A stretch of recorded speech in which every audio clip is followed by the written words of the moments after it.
checks on the Paradise 1, radio checks on the Paradise 1 on track. Roger, loud and clear as well.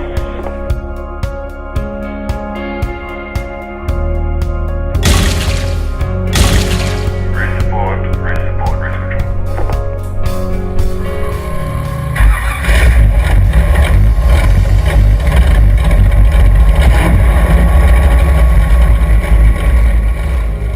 Race control, race tracking the start boat. We're doing standing start. The start boat is damaged from debris. So the 750 boats are now in the start sequence. Race tracking.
We are at the middle of the race, you know, quite a few dozen boats all milling around the same marker.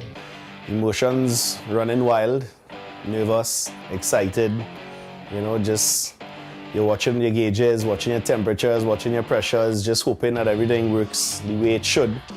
And 5 minutes at that point in time into the mill, it feels like you're there for the last half an hour, you know.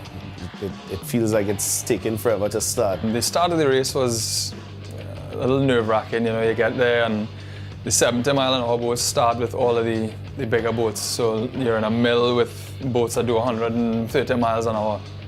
While you're sitting in the mill and you're driving around, you're thinking, all right, I have a solid hour and a half to 2 hours of beating to take now. And, you know, you try to prepare yourself for it mentally. Hope nothing goes wrong, hope nothing, you know, no wipeouts, nothing. And I learned a few prayers. You need to. Yeah, well, I've raced over 10 years and it's the first time Michael and I ever raced together. So it's the first time Michael has ever raced in his life.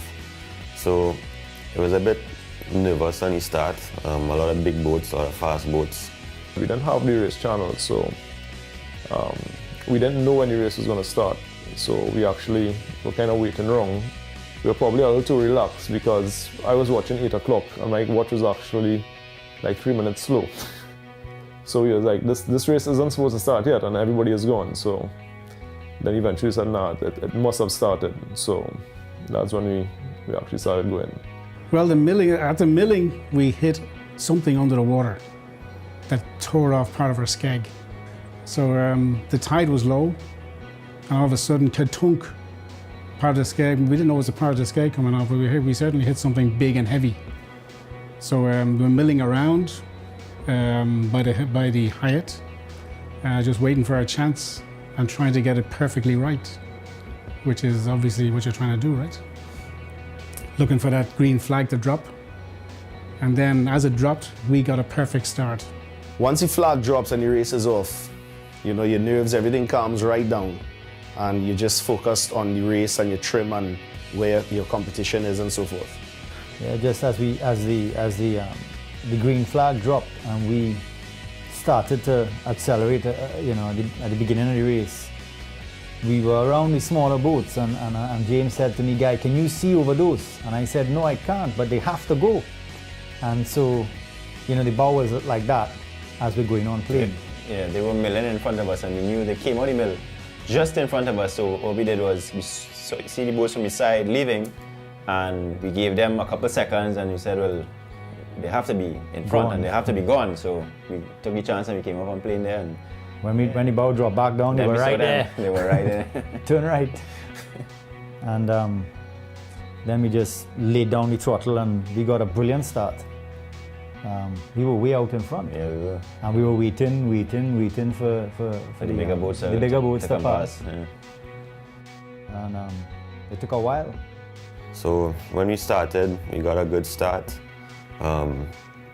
Fire One and I believe Holland House passed us pretty close on both sides of the boat at the same time. So we got a bit of whitewash, took her on the outside, and then we continued to the Boca at our pace. Our plan was not to push the boat to the limit, but to reach the Tobago.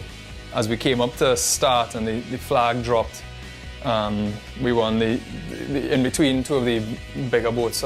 Fire One was on our left and I can't remember who was on the right. And that boat gets on the plane pretty quickly, so I floored it and I jumped out between them. And about 3 seconds later, a big roar and a spray, and Fire One shot between us and some other boats. So it was a little bit intense on the start. We went into the first marker, which is we call it the most western marker, in fourth. Boat was running well up until we got like around Yacht Club area, Westmoreland, and a water hose coming through the canopy blew off.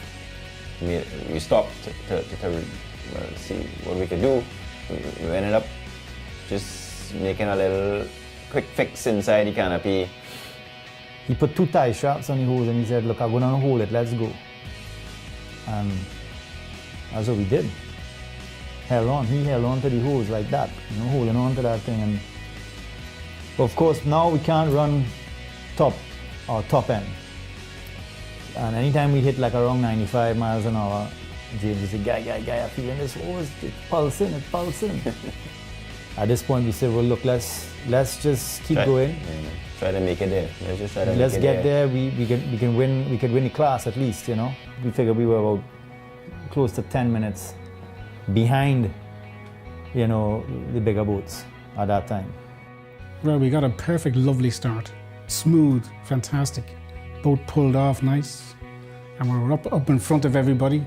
Our radio went bang, so we didn't know where we were, if everything was okay. So we just decided to keep going and go for it. So we headed out. We went around our laps on the first, second section of the course. Come back by Hyatt. Well, Solo is a smaller boat with more or less the same power. They have very good acceleration. They didn't really walk away from us, but they did get a good start. We didn't get as good a start as them, and they got away a little bit from us, but not much. And then we gained back on them in the turn, down by the TYC turn, and then we gained back on them again, coming back into the harbour around the movie town point.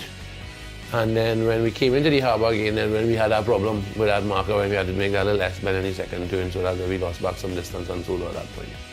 But at that point, we were really we didn't know where Paramount was, we didn't know where anybody was, we were just really following Solo. And we really wouldn't worry about them anyway because they were racing on a penalty, so we weren't that concerned at that point in the race, really.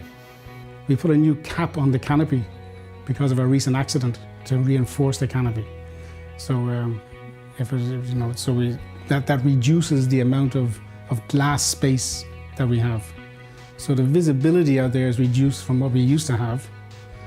We don't see what's behind us. We only see like what's 90 degrees left and right, and that's when you're driving or throttling.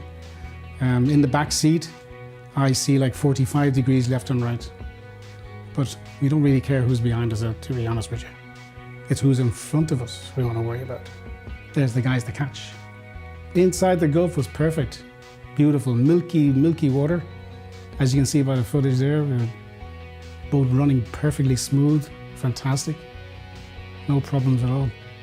If it was just like that outside, then what a thing, another record. But from the start of the race, I really never I saw Paramount a couple of times and my side mirror behind, I saw them creeping on us a couple of times. I was quite surprised that they didn't pass us in the Gulf because they are known to be a very fast and light boat. But we just maintained our lines, in the Gulf. Solo always had couple boat lengths well in front of us in the Gulf, but from the time we turned Point Bel Air and started to head towards the Boca and coming into the rough part of the course, we just slowly crept up on Solo. Then we head off up to Five Islands, and the boat just wants to keep going, go, go, go. But we have a speed limit of 130, right? So we're trying to keep it on 129.457 all the way. We just wanted to keep going and keep our pace, not break out, of course, because when you break out, you get penalties. So our intercom in the cockpit had gone bang, which makes it more difficult to communicate, of course, right? So what did we have? We devised a system where if Darren was heading too close to 130, I would slap him, give him a slap, and he'd just pull back again. Now he told me afterwards he wasn't pulling back because he was pulling back because of the pain. That was a wince because I was slapping him kind of harder. So as we cross the point by the back of Five Islands, we come around and there's a fisherman pulling up a fish. Gets the shock of his life. Dropped the fish in the water, waving his arms, and off we go, heading off up to the Boca.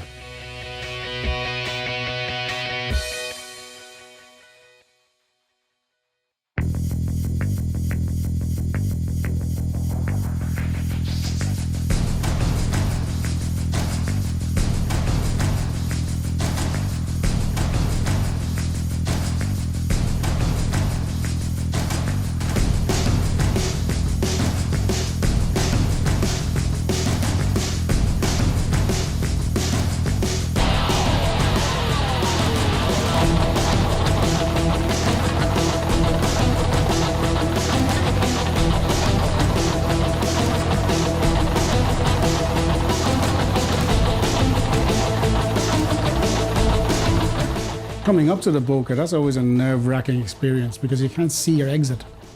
So as we're going up, and normally there might be a boat ahead of you somewhere along the way that you can take a line off. But this year there was no boat ahead of us. So we had to find our own exit. And as you know, all those spectator boats just got to sort of crowd around. Now when you're coming up to that, it's like you're going to run into a dead end. But you sort of trust there is an opening, right? So. And it is always there, but you only see it when you get on top of it. Well, the traffic in Boca is always a problem, but this year it wasn't so bad. What happened though is that there was a little boat happened to be going through the Boca, a race boat that was going through the Boca pretty much at exactly the same time as the big boats were. And he had the inside of the corner. And then Solo was going through the corner ahead of us and slowing down. Darren is a very conservative guy going through the Boca. He always slows right down in the Boca, which is fine. I used to do that a lot too, but now we're racing in a different area. So he slowed down coming around there and kind of not closed the door, but narrowed the aperture that we would have to go through. So that kind of squeezed us into him. I mean, it wasn't a dangerous distance or anything, but just, some of the photographs I've seen make it look from certain angles like we were really on top of them, but it wasn't like as bad as that. But it was certainly too close. You really don't want to pass boats that close. But it happens all the time in racing. They started to turn. We all kind of came through at the same point. That small boat was there. That was one of the smaller boats that started before.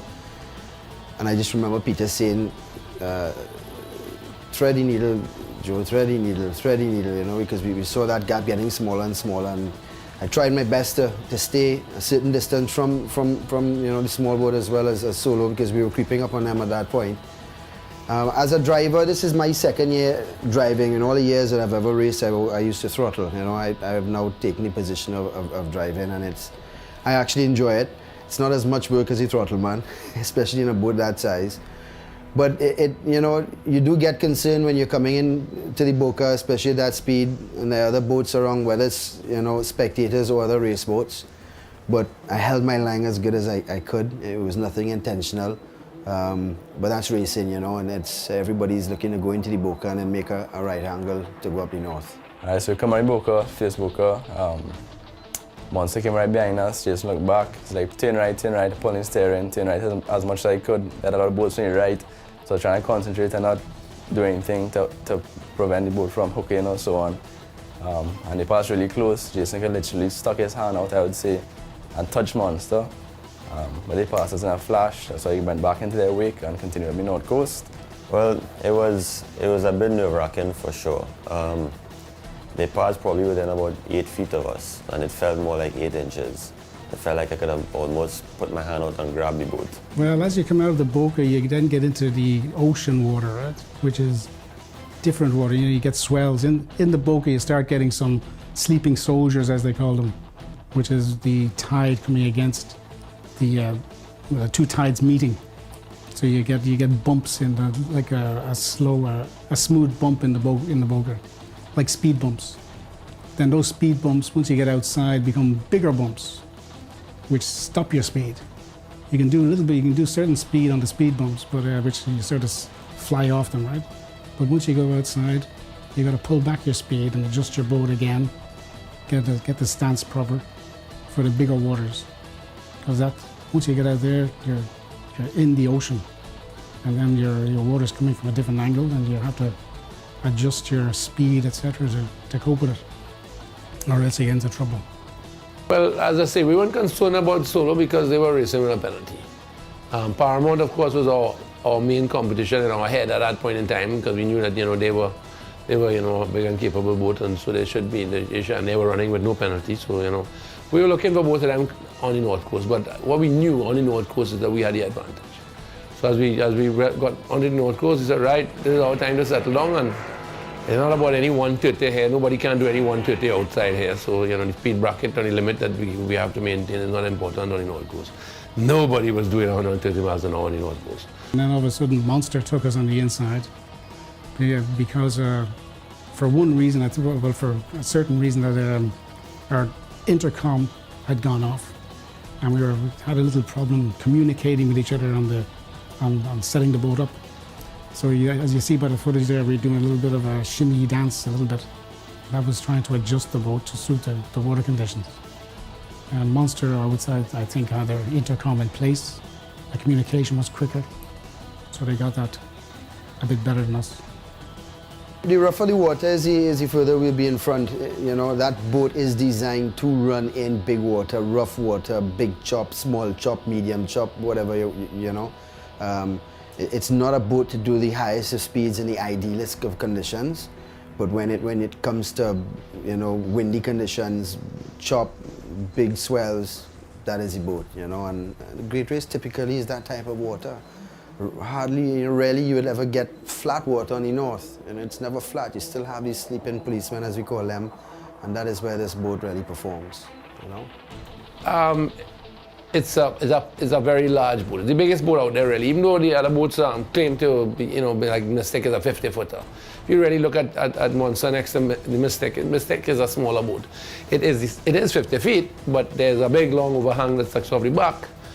And the hulls are much slimmer and smaller, and the boat is a lower profile boat, and it's smaller. It's very, very, very modern technology, very fast boat.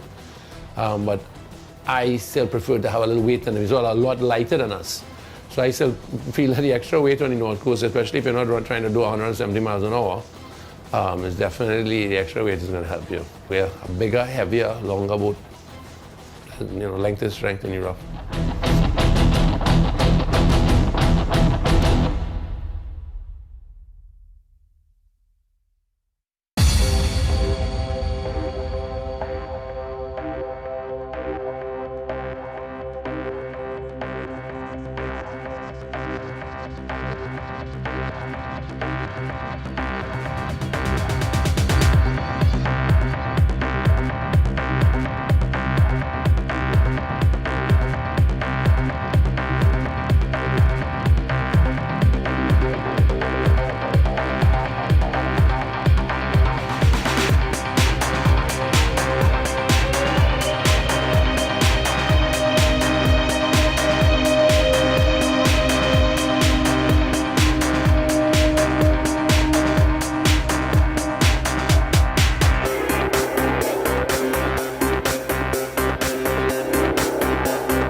The conditions on the North Coast was rough. I don't think I've raced in the couple of years that I've been racing. I haven't seen it that rough before.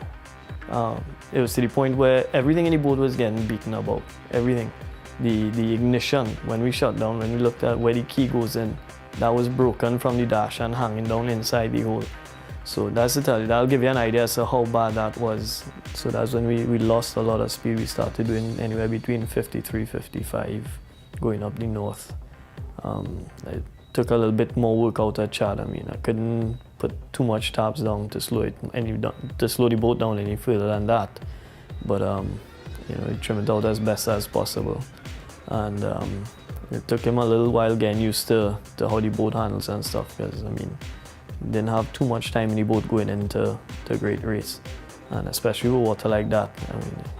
It was going to be difficult for him. That was like baptism by fire, basically.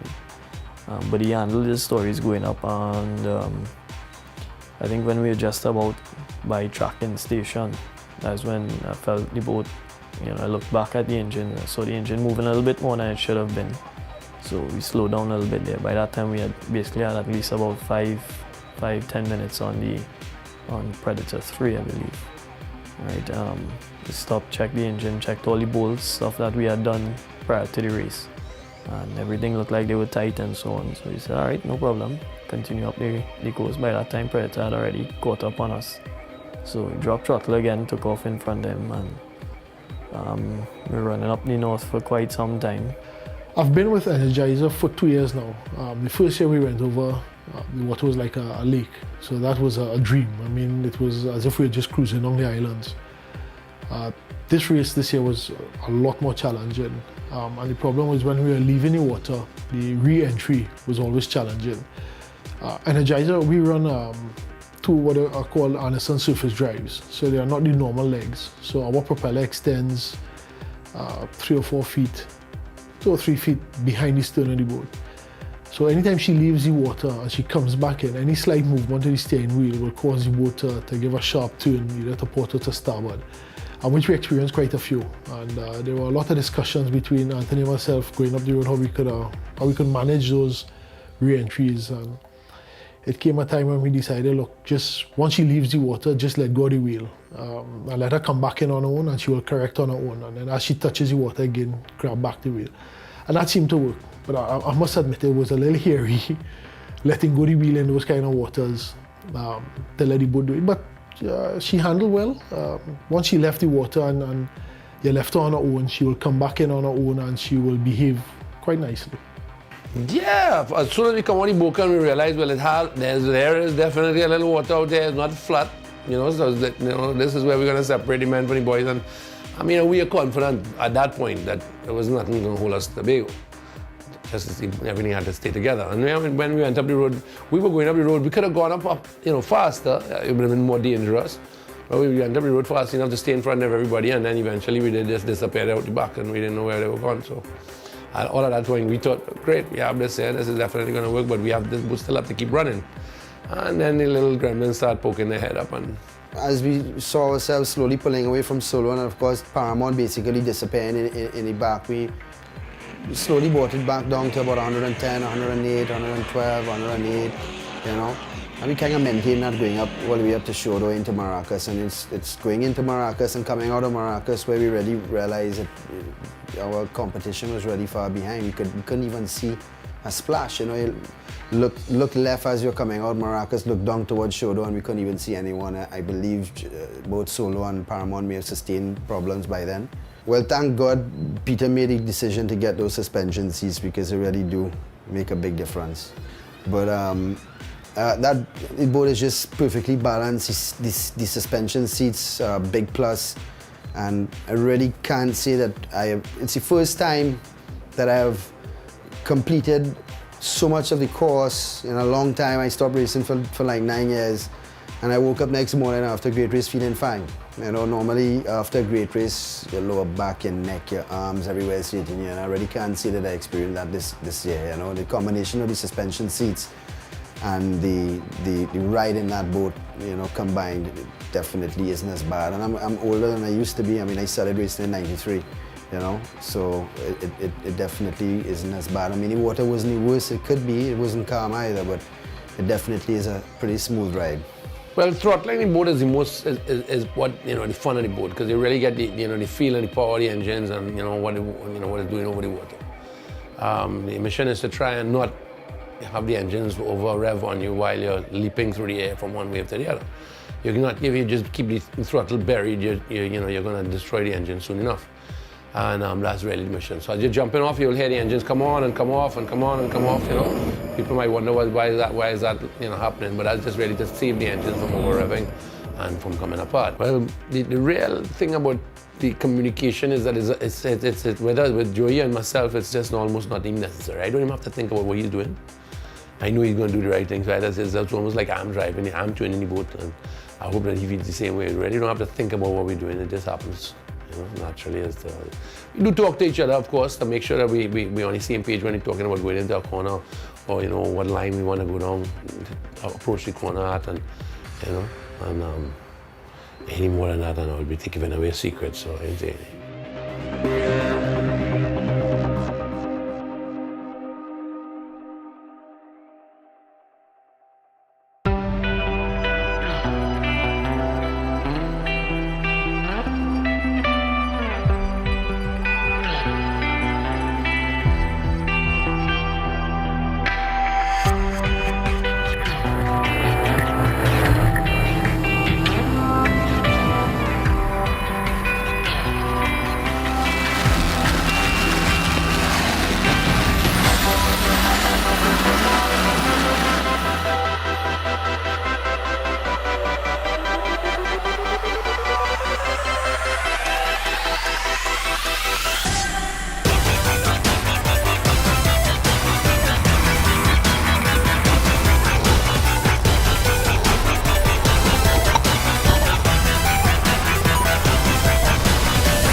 My brother and I, we went up the coast. We had our normal brother-sister fights, our disagreements with what each other was doing, but we basically worked it out and got up there in one piece.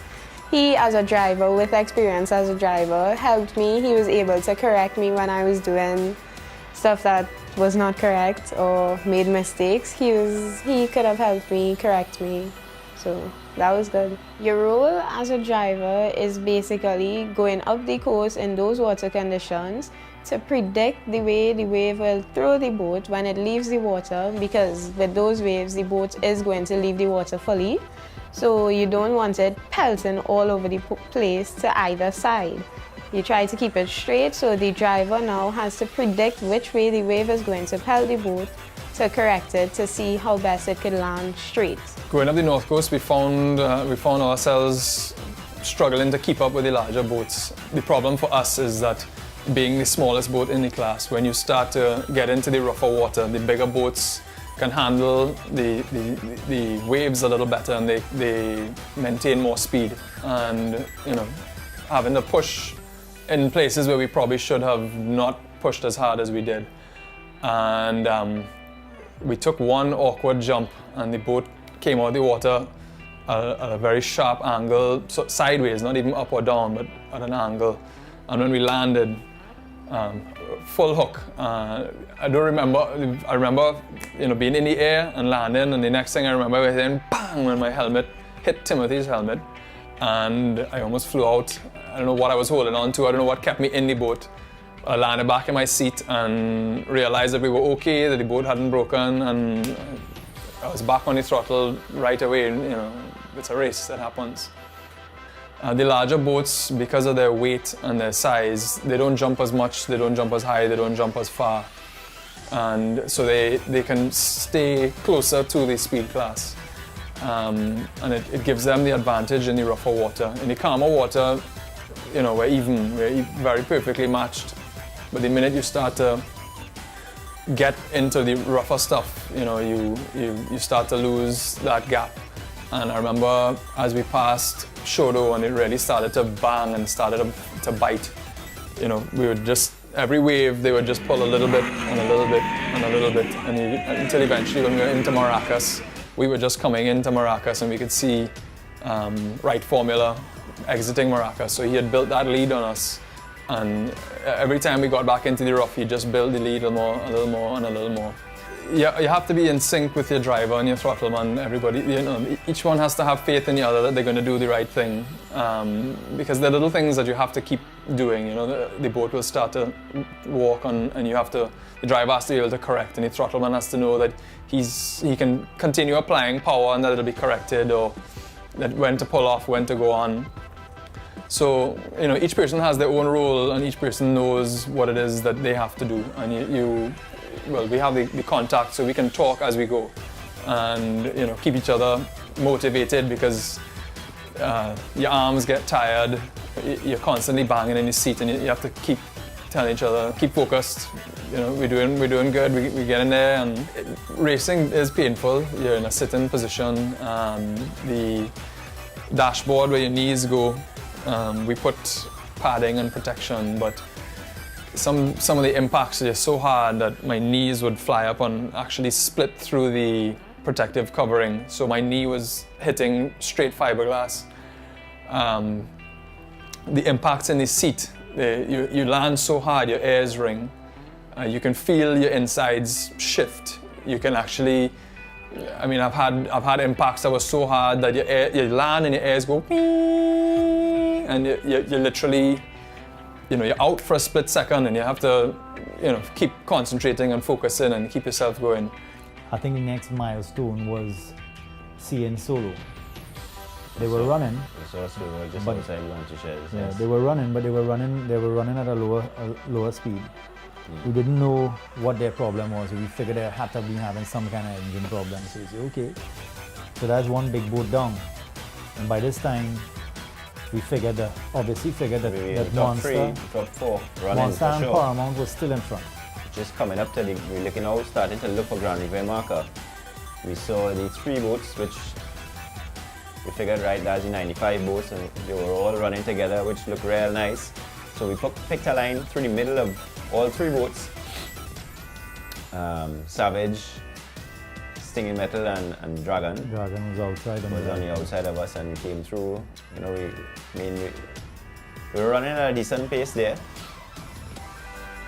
And the guy's brother is in the Dragon, so he said, give it a little throttle. When we spoke to them after, they said they saw us, so he gave a little throttle too. So yeah, it seemed like we came up on them. We came up on them quickly, and then when we got into the middle of them, like although we were maintaining the same speed, they had stepped up a bit. So we knew that the Dragon, being an open boat, they had a third man in the seat. So kind of figured that they were looking back and they saw us coming, and they did say that that's exactly what happened. So they were leading out. They were actually in front of the other 295 mile-an-hour boats. So when they picked it up, the other 2 guys, Stinging Metal and Savage, seemed to pick it up. So we kind of hung there with them for, not too long. A couple of minutes in. And then I said, okay, well, let's go. And I just nudged the throttle a little bit, and we went to found the Grand Riviere mark. Grand Riviere was, as we hit the water in Grand Riviere, that was different. That water was a bit different. The water definitely picked up from the marker, maybe 2-3 miles, leaving Grand Riviere, heading towards Pigeon Point. Going up the north coast, we probably held between 70 to 75 miles an hour. That was a pretty comfortable speed to race at for the water conditions that day. There really wasn't much of a need to push it any harder than that, as we were all basically very close to our competition between Gulf Dragon and Savage. So we all basically averaged the same speed and just kind of stuck with one another. And it was a comfortable speed to race at. While you're going up the north coast, the race is so long and becomes so monotonous that throttlemen in particular tend to start sleeping at the throttles, and you don't realize it, but you actually start going a little slower and a little slower. And every so often you might look in your rearview mirrors or look to the side of you and see some of your competition right there next to you, and it kind of gives you a wake-up call and makes you realize, look, put the power on, go a little faster, they're catching you. Every so often they might catch you and pass you, which is what happened between myself and Gulf Dragon at one point in time. Once you have your competition right next to you, it brings out the excitement in racing again. You know, it's actually, it's quite boring once you're out there by yourself, but once you have competition around and you know that your competition is making you push harder and run your boat faster and you know you have to play with your trim a lot more, it's pretty exciting. It's pretty exciting. The water conditions that day, it didn't really allow us to push much harder than 75 miles an hour. I mean, we probably could have run closer to 80, but at the same time, you don't want to mash yourself up, you don't want to mash up your boat or your equipment. The name of the game in grade race really is just at least making it to Tobago. You know, and that in itself is a great achievement. Yeah, that's the best part of racing in a nice tight class. We were jockeying for position right through. Although we had the lead for most of the North Coast, the other boats were within eyesight of us, particularly Stinging Metal and Savage. We had a nice run. The adrenaline is pumping. You know that you have to be on top of your game, otherwise they're gonna gain ground too easily. And probably around Paria, we were notified that Fire One is coming up on us, and she's a sister boat, so we just couldn't let her have her way and pass her. So we actually accelerated a little faster than we were going up the North Coast. We probably brought it up to about 90, just to try to keep her at bay for as long as we could. Although it was inevitable that she would pass us, but we didn't want to make it too easy for her. So all that added to the drama and the excitement of running up the North Coast with company.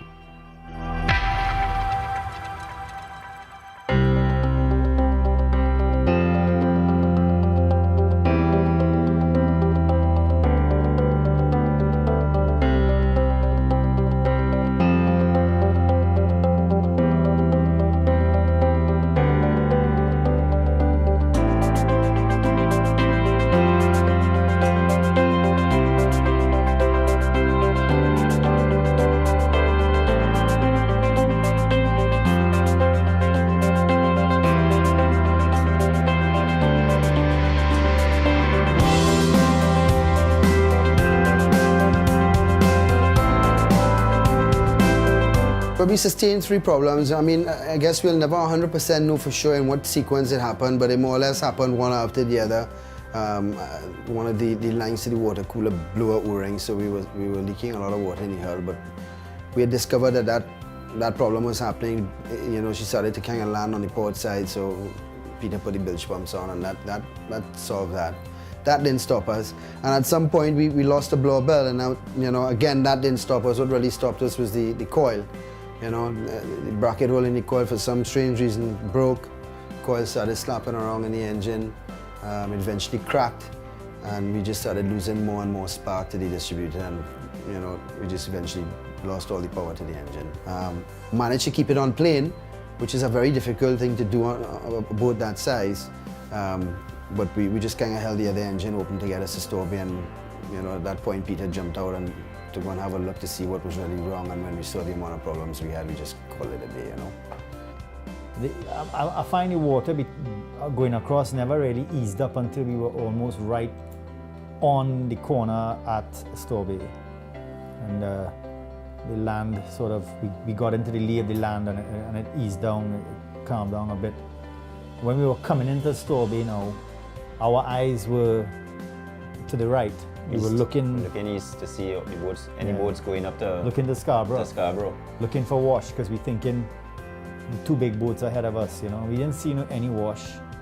Coming out of the marker from Storby now, heading towards Scarborough. When we looked to the west, I said, well, what's Solo doing here? How you get here so fast? And Guy took a second look, and he's like, but that's Monster, that's on Solo. So now we got. So now we say we're in second.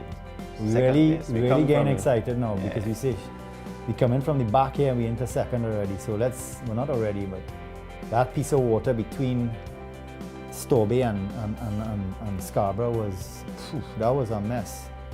They didn't have seem to have any kind of pattern. There was swells, there was chop, there was one time I think, what was it? I telling you go inside. I think I wanted to run away from the water. We were coming up on the Lambo mark there where we have the plotter set at a mark, but there's not really it's just an individual mark, and from running there in the past, you could, in calmer water, you could see where the breakers are because the reef comes out pretty far. And I was telling the guy, look for the breakers, because I want to cut the corner as close as possible, obviously, to shorten the line. And then at one point he says, we too close in. So we went back out, took the line back out a little bit more, and we're watching the mark on the GPS. Then you we're looking for the breakers. We're looking for the breakers, and then all of a sudden, I think we were in the breakers. So we just did a right turn, get back outside, and settle ourselves down a little bit, you know. And then by the time we did that, we could see Scarborough. We saw all the markers and the finished boat and stuff like that. So we knew by then that we were finishing the race at that point. You know, I'd like to let it all out when we got to Scarborough, especially in the finishing stretch, but the water wasn't really going to allow us to do that. So we just still had to be careful. I think there was one or two times on that finishing circuit, you know, you get carried away and you want to show off in front of the crowd, and that water wasn't letting you do that. No, for sure. And I thought about the boat from last year, Miss Trinidad. A little show boat, and ended up with our boat going upside down. So we finished the race, crossed the line, and we were pleased with the performance. You know, we knew we won our class.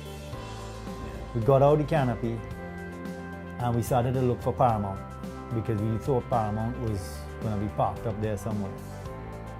And we kind of looking and we can't see Paramount. We couldn't see any other boats. So then I said, well, let me call Ronald, who's in race control. So I called Ronald and he said, boy, congrats, you all win. I said, what, we win our class? He says, no, you just win the great race. So I said, great race. You serious? That was excitement. That was better than last year. And I turned the guy and I said, we win. And he still couldn't believe. I said, call him back. You know, just in case they're playing with us, you know. Approaching the finish was many mixed emotions. It was a bit of excitement, a bit of nervousness, you know, did we break out at any point in time? Have we passed all our markers correctly?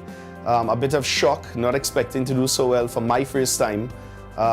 Happy, just many mixed emotions. But going into Scarborough, the water was lumpy. I mean, you're tired at this point in time, you're dehydrated. It's been an hour and a half of constant pounding we've been taking.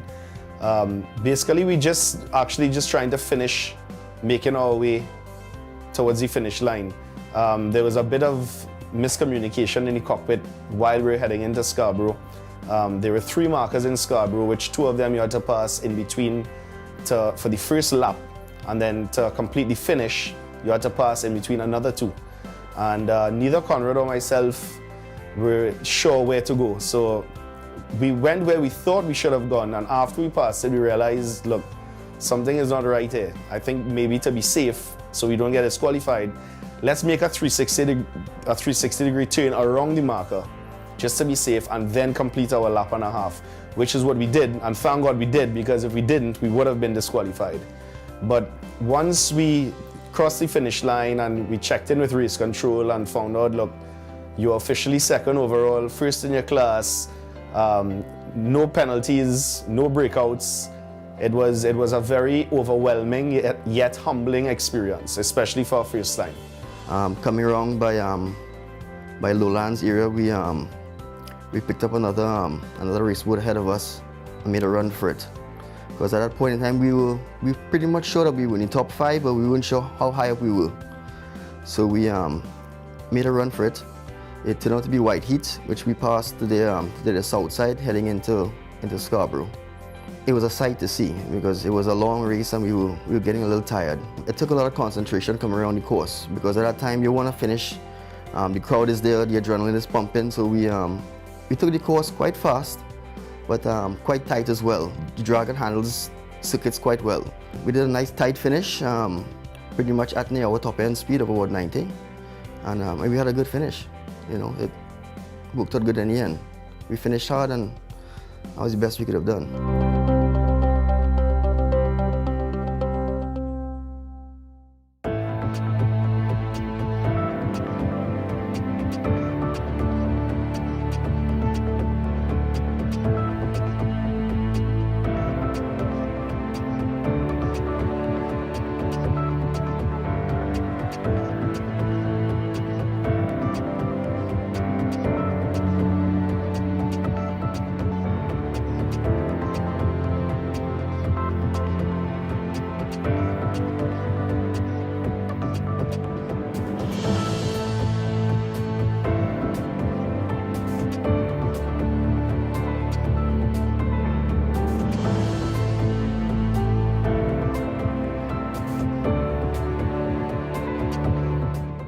Basically, the feeling that we had when we were going into Scarborough was that we had done it, we had accomplished it, and we had made the boat ready and good enough, despite the fact that we didn't have time to dial the boat in and check any systems, but we had done everything to our best ability. And the only thing that really was wrong was that the fuel system, we weren't able to modify it to suit the needs and demands of the engine. The engines, being bigger engines now, demand a tremendous amount of fuel or fuel feed. And as a result, they were starving for fuel. So every time I advanced the throttle to full speed, the engines would be starving for gas. As a result, we just had to save the engines, so just bring it back and you know, just cruise at whatever speed. That speed turned out to be approximately 70 miles an hour. It was good enough for the third place, but in the whole journey over to Tobago, it just had a Cadillac ride. Just as what we are seeing on the screen. It really was a beautiful ride, very comfortable. At no time did we ever even get a splash of water hitting us on the helmets or even coming over the deck. So a really nice feeling is what I can say going into Tobago, that we actually did it. We actually were able to beat a lot of boats who have money to spare, to prepare, to throw, literally throw at the boats and the preparation, and we just made it happen. So I'm very, very happy for that. It actually worked for us. So we got into Storby, and around those markers, we saw the crowds at Storby, everyone trying to get a peep at who was in the race and who was heading to Scarborough. And as we came around the markers, that's where we normally finished years gone by. It was quite a feeling to be able to come on and the boats cheering us on. And really getting around the point by the airport is where the race started to get rough for us. Water was coming from all directions, all angles. We had to set the trim on the boat a little differently. We weren't too sure exactly where we were going, so besides the problem of the fuel, we had to back down a little bit to make sure that we didn't run on a reef in Tobago. But Storby was behind us, Scarborough was in front of us, the adrenaline was pumping, and we really set our goals to finish the race. And finish the race is what we did, and achieve the goals that we set out. So next season, we take the time to dial in the boat now so that the 2013 Great Race would see Rush doing a lot better and a lot more. We went through up to Store Bay. There we saw a monster tied up. We said, whoa, how did he get back here so quick? We thought he had gone through and come back again. But no, he's stuck there, right? So that we said, well, we have to keep going. So we got around the point, and then because the engine we were on was running at full throttle all the way, all the gas burned out. So we run out of gas on that. But we had gas on the other engine because the tanks aren't linked. So we decided, well, if to finish this race, we got to get the other engine up and running somehow. So we said, let's give it a bash, or else we're just bobbing out here like a cork. So we tried a few little little kicks and jibs and jabs on the engine, all of a sudden it kick up, and it was a loose electrical connection. You know, so it was probably something we could have fixed earlier, but that just didn't happen. So we got that thing back up. And as you know, we just had stop and start in going to Scarborough. We got it up, we stopped again, we got it up, we got to stop again. Just sheer determination to finish the race and get to Scarborough once at least. Because we never got to Scarborough, it was the first time. Reaching Tobago was a absolutely fantastic sight. I mean, after taking our 150 minutes pure banging the whole way up, we came into Scarborough, to Stobie, and the water flattened right out. And I mean, it was a absolutely great reprieve.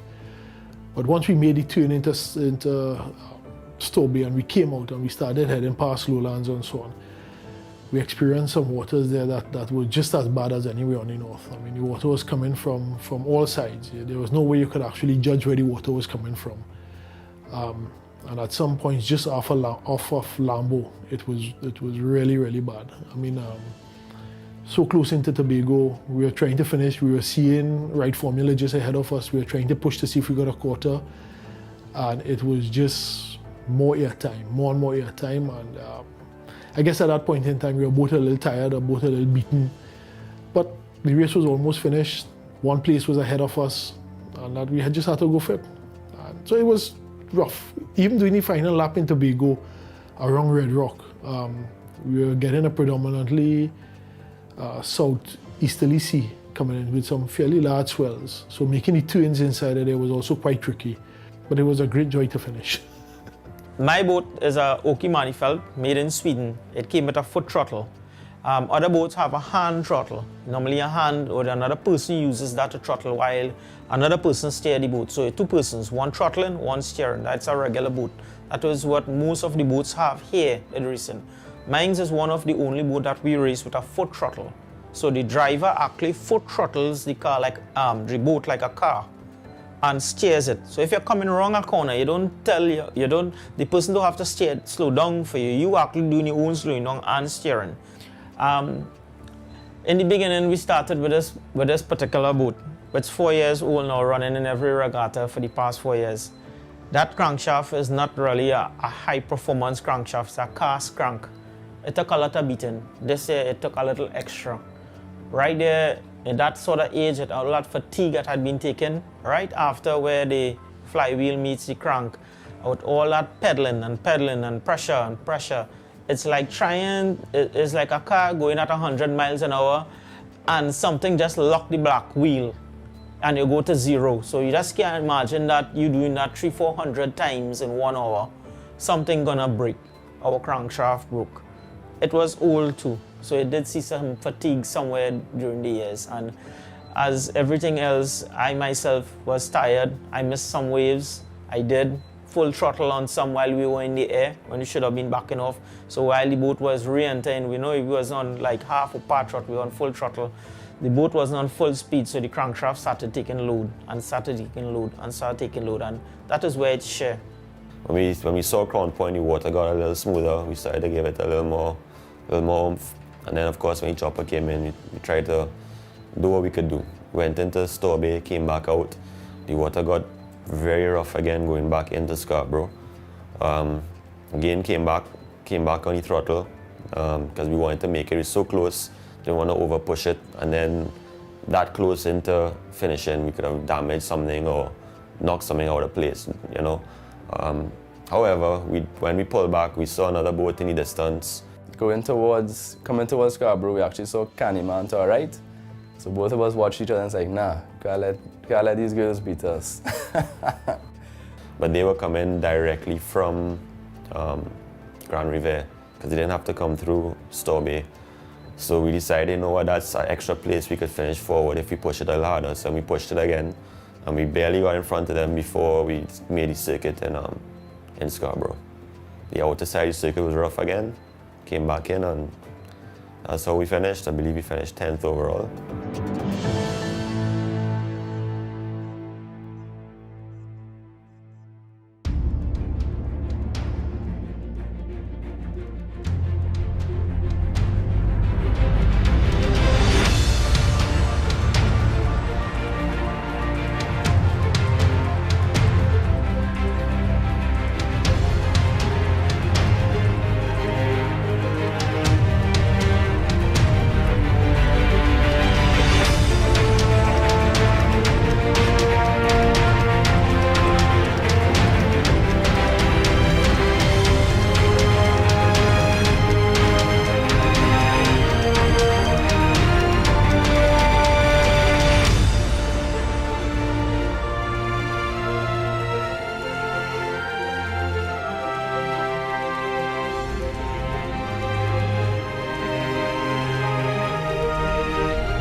Oh, the Sea Monsters and the Paramount Dangers, what?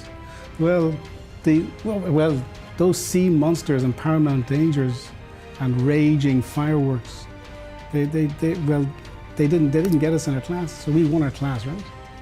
The Paramount Monsters all stopped, even though we limped in, we won. So the moral of the story is you got to keep on going, and the race ain't over until you cross the finish line.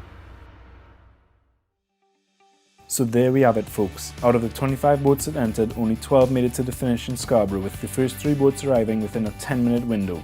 Congrats to the fastest boat to Tobago for 2012, Fire One, in a time of 1 hour and 24 minutes. Now it's on to Class Champions, where the Predator stole the candy. Our lone Tobago entrant, Predator 3, placed first in the 60-mile-an-hour class. The ever-popular 70-mile-an-hour class saw all entrants flying wave to wave and taking all the sea had to deliver up. They all finished Great Race 2012, an achievement. White Heat took home top honours being first in the class. The 95-mile-an-hour class, as you saw earlier, was action-filled all the way across the Tobago, and rush as they may, the Dragon got stung, and Stinging Metal basked in the glory of their first place finish. In the 120-mile-an-hour class, the fireworks were plentiful as Fire One, overcoming an initial breakdown, thundered in to capture first place. Finally, we have the 130-mile-an-hour class, where Solo finished, limping across the line in a time of 2 hours and 13 minutes to take home first place, a race fought hard to the end.